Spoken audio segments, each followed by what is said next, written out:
জন্য শুধু বাংলাদেশকে আবার বিপ্লব উত্তর গোটা পৃথিবীর সামনে একটি বর্বর এবং অসভ্য জাতির নমুনা পেশ করেছে। আমরা আর কাকে কে বহিষ্কার করলে এটি জানতে চাই না।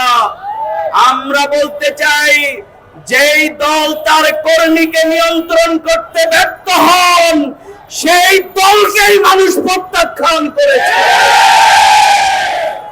আর কেউ কেউ বলে থাকেন গোপনে চাঁদা নাকি পুরস্কার, আর প্রকাশ হলে বহিষ্কার।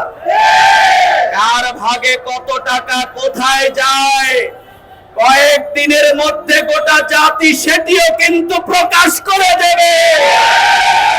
তাহলে আপনারা কিভাবে জাতির সামনে মুখ দেখাবেন? যাদের স্বাক্ষরে বহিষ্কার হয় তারাও কি এই চাঁদা পান কিনা জাতি সেটি জানতে চায়। সুতরাং 28শে অক্টোবর লগি বৈঠা দিয়ে মানুষ হত্যা করে লাশের উপরে যেই নৃত্য করেছিল, আমরা আজকে লক্ষ্য করলাম হেলমেট বাহিনী থেকে ইমামকে হত্যা করে একটি দল রড বাহিনীতে রূপান্তরিত হয়েছে। আবার এখন তারা আপডেট লাভ করেছে, সেই আপডেট হচ্ছে এখন রড বাহিনী থেকে তারা পাথর বাহিনী হয়েছে। এগুলো যদি বন্ধ না হয় তাহলে বাংলাদেশের আবু সাঈদ এবং মুগ্ধ যেই বাংলাদেশে জীবন দিয়েছে, সেই বাংলাদেশের মানুষ এই কুলাঙ্গারদের ঘেরাও করতে বাধ্য হবে। সুতরাং পরিণতি বুঝে কিন্তু কাজ করুন।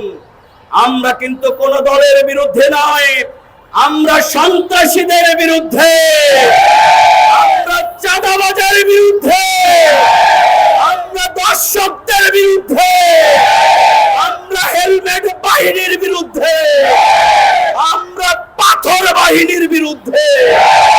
সুতরাং আর প্রতিবাদ নয়, আপনারা কি জনগণকে সাথে নিয়ে এই দর্শক, খুনি, চাঁদাবাজ এদেরকে জনপ্রতিরোধের জন্য প্রস্তুত আছেন কিনা?